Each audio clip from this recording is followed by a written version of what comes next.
There is something in your home at this very moment. It might be in your bedroom, your kitchen, or even right by your front door, and it is quietly, steadily, invisibly pushing money away from you. You don't even realize it's there.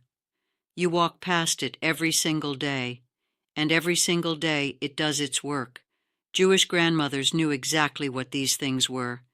They would never, ever allow them in their homes. And today, I'm going to tell you precisely what they are, where they hide, and why removing them could transform your financial life starting this very week.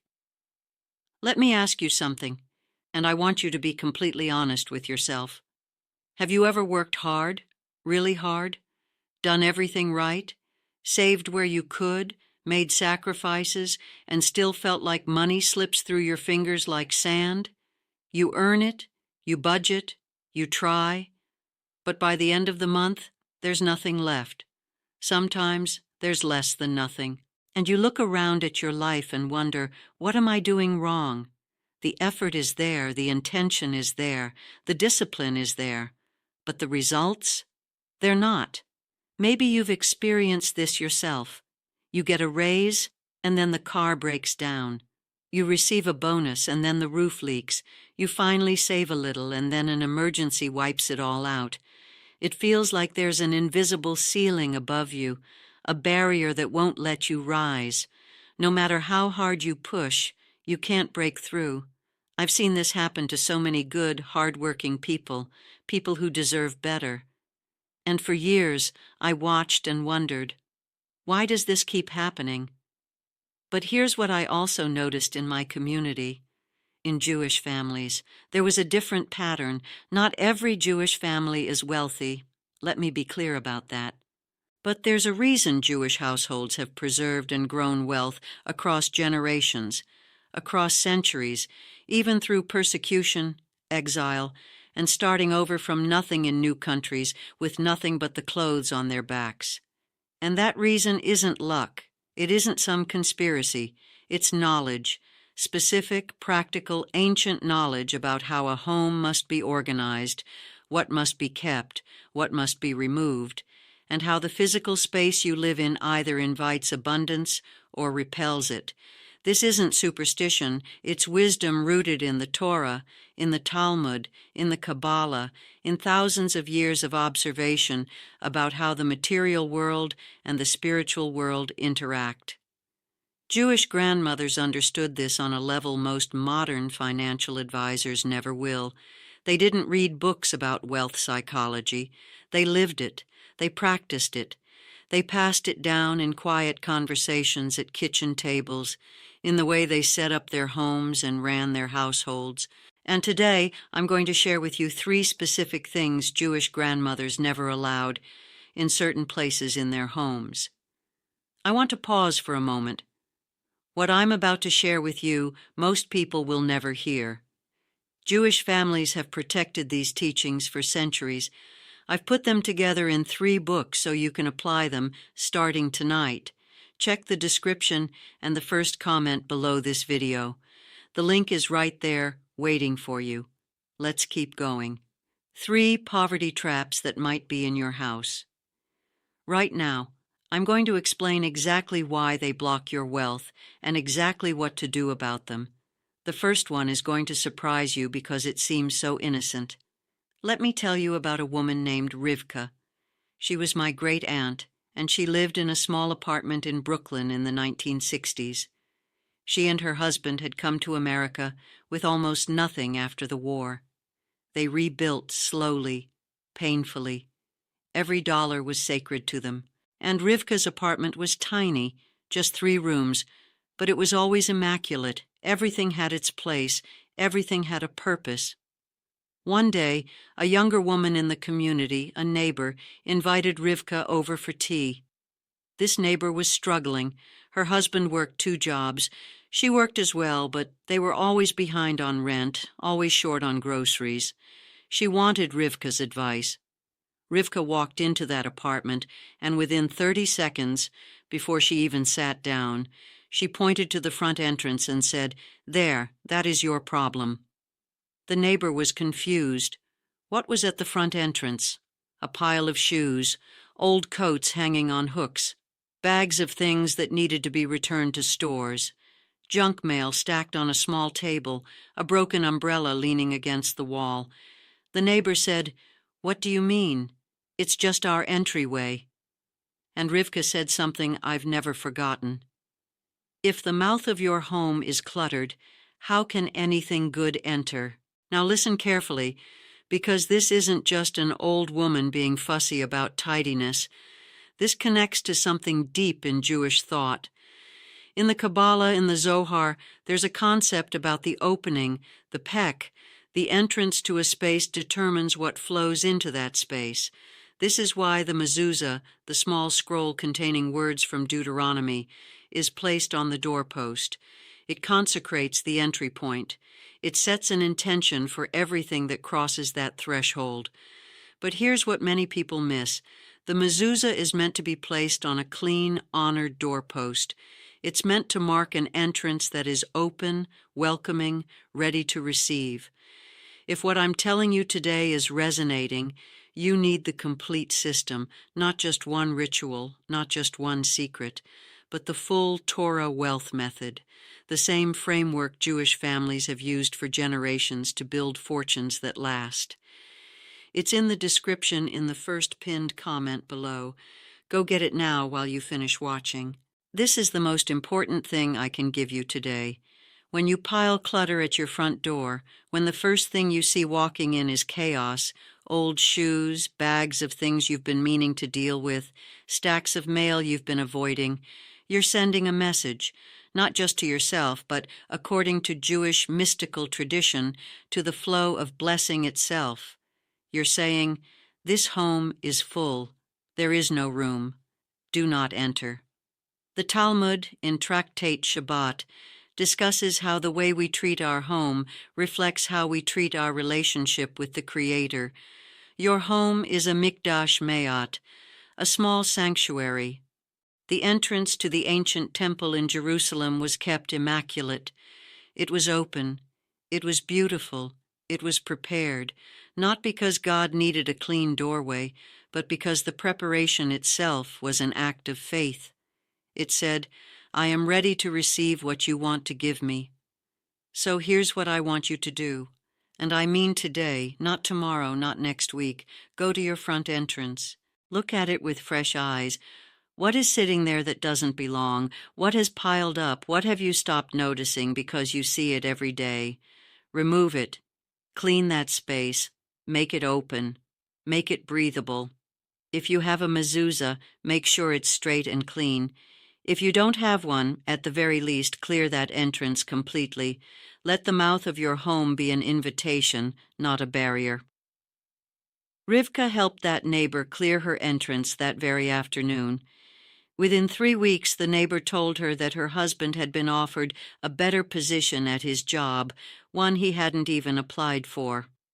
Now, I'm not telling you that cleaning your doorway will magically deposit money in your bank account.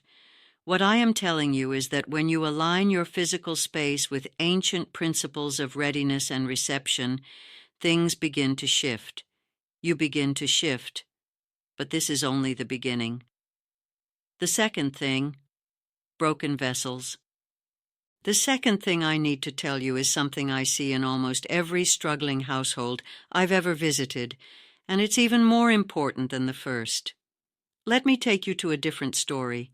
This one comes from the Talmud itself, from Tractate Ta'anit, and it involves one of the great sages. There was a rabbi known for his prosperity, not extravagant wealth, but consistent, steady abundance. His students noticed this.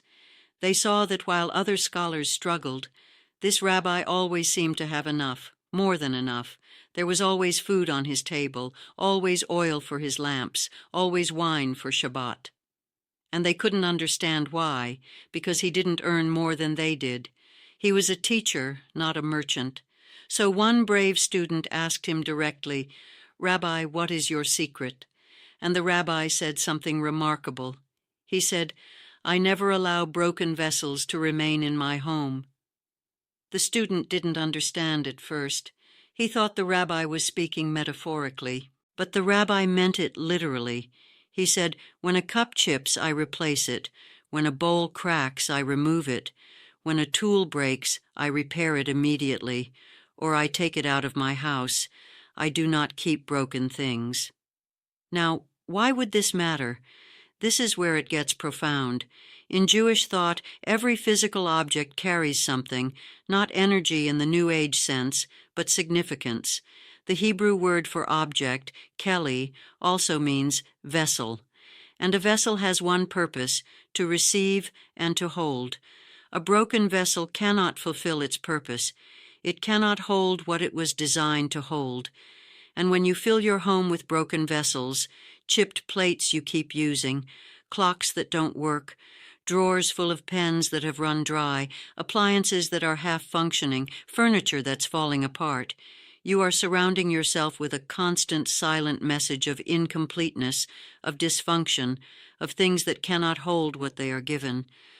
This is the poverty trap that hides in plain sight. Jewish grandmothers were ruthless about this. My own grandmother, may her memory be a blessing, would go through her kitchen once a month. Any cup that was chipped, gone. Any plate that was cracked, gone. Any utensil that was bent or broken, replaced. And she wasn't a wealthy woman in the material sense. She did this precisely because she understood that keeping broken things was an act of accepting brokenness as your normal. And she refused to accept that.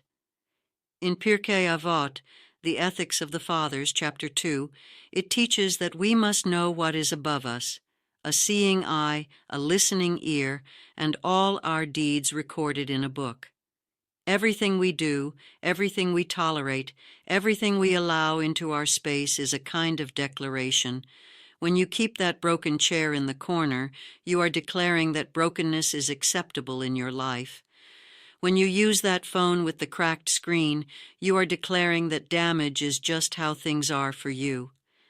When you hold on to appliances that no longer work properly, you're declaring that you are not worthy of things that function as they should.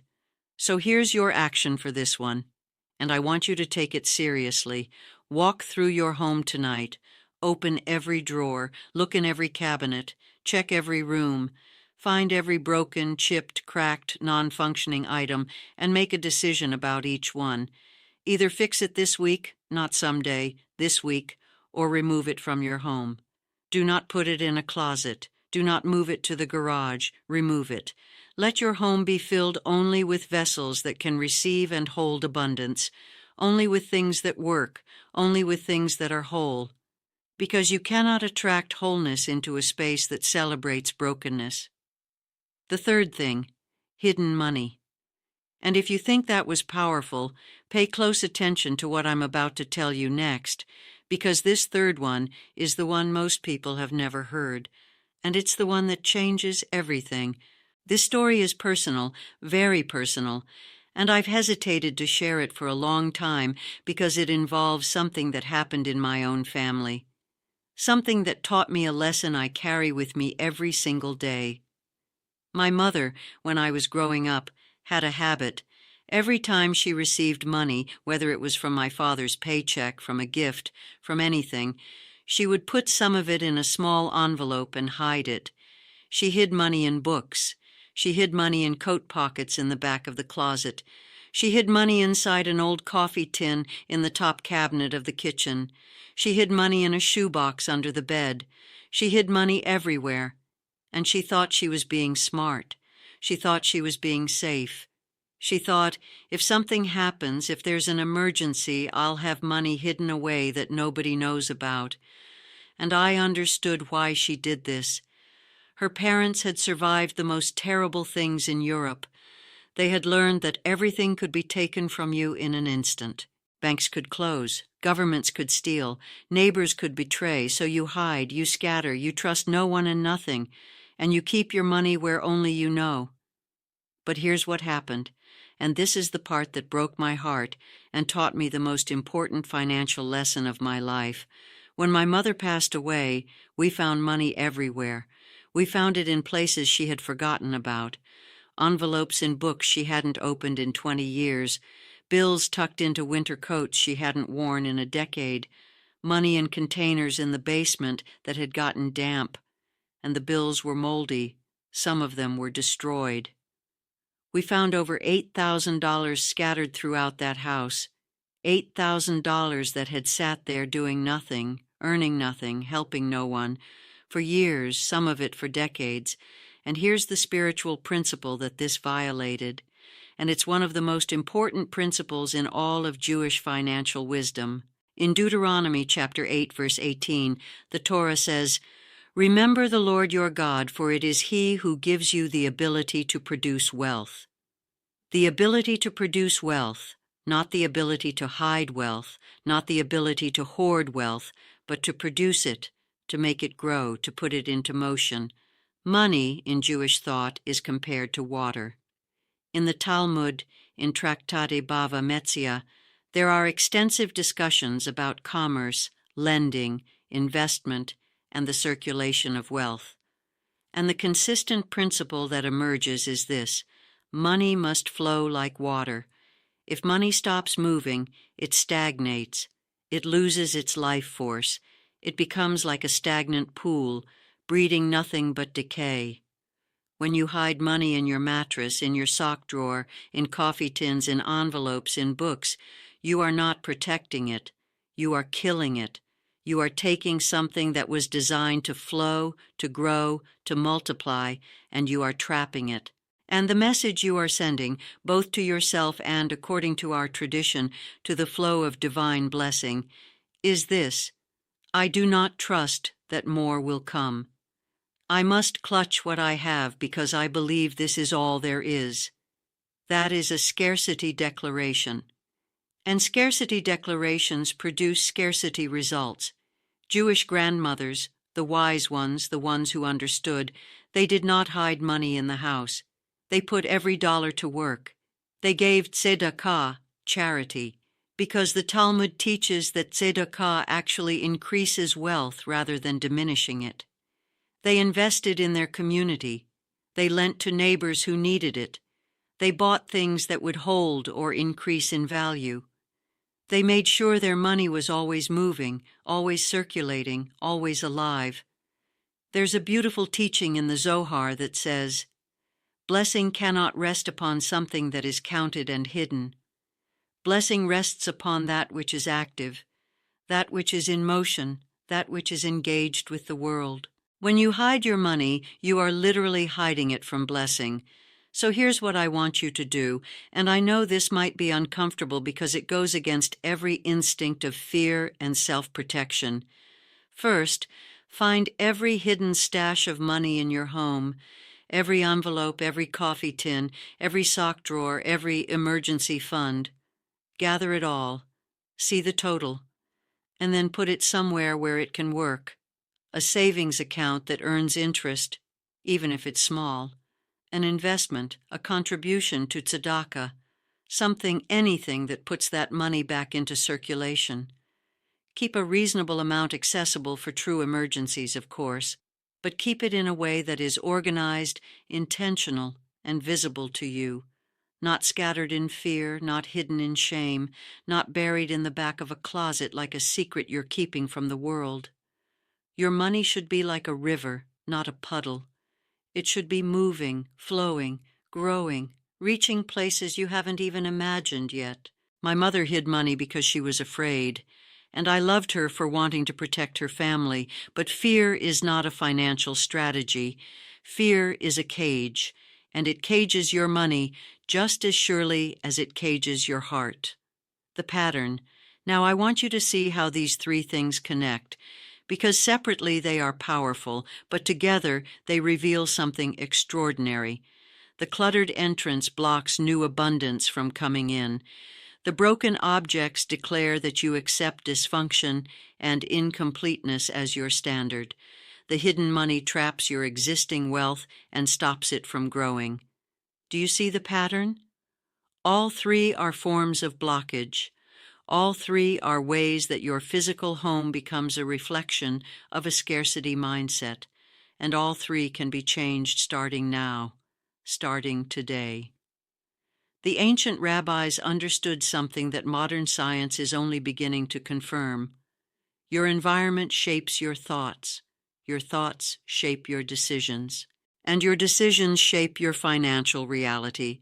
When you transform your home from a place of blockage into a place of flow, from a place of brokenness into a place of wholeness, from a place of hiding into a place of trust, everything shifts, not by magic, not overnight, but steadily, surely, powerfully. The Talmud teaches in Tractate Me'ilah that when a person opens a small opening of repentance, of change, of return, the Creator opens a great opening in response, as wide as a banquet hall. You don't have to change everything at once, you just have to start. Clear that entrance, remove those broken items, bring your hidden money into the light. Open those small openings and watch what begins to flow through them. This is your time, not because I say so, but because you've been given this knowledge now. And knowledge without action is worse than ignorance. You know what to do. The question is simply whether you will do it, and I believe you will. Because the fact that you're still here, still listening, tells me that something inside you recognizes the truth of what I'm saying. Something inside you has been waiting for permission to make these changes. So consider this your permission, not from me, but from 3,000 years of wisdom that has been tested by fire and proven by results. Your season of lack does not have to define you. It never did. It was never a sentence. It was a lesson. And now the lesson is complete. The call to action. If what I've shared with you today has stirred something in your heart, if you feel that shift happening even now as you listen, I want you to do something. Write in the comments the words, "My home is open to blessing." Declare it. Say it out loud if you can, because in Jewish tradition, speech has creative power. God spoke the world into existence. Your words carry weight. Your declarations matter. And when you write those words and speak those words, you are aligning yourself with everything I've taught you today. Share this with someone you love, someone who is struggling, someone who works hard but can't seem to get ahead. Sometimes one conversation, one piece of wisdom passed at the right moment, can redirect the entire course of a person's life. That's what Jewish grandmothers did. They didn't write books. They didn't give lectures. They shared wisdom one person at a time at kitchen tables in quiet moments with love. Be that person for someone today. And may the one who blessed our mothers, Sarah, Rebecca, Rachel, and Leah, bless you and your household with open doors, whole vessels, and wealth that flows like a living river reaching every corner of your life. Amen.